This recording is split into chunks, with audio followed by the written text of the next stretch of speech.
हम एक जिस्म फरोश औरत को तवाइफ कहते हैं, लेकिन इसके जिस्म से खेलने वाले मर्दों को कोई नाम नहीं देते।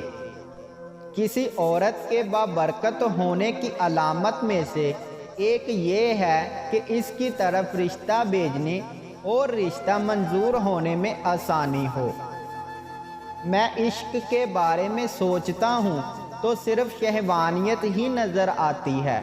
औरत को शहवानियत से अलग करके देखता हूँ तो पत्थर की मूरत रह जाती है। जिस चीज़ के जानने की तुम्हें ज़रूरत हो, इसके जानने में शर्म महसूस मत करना।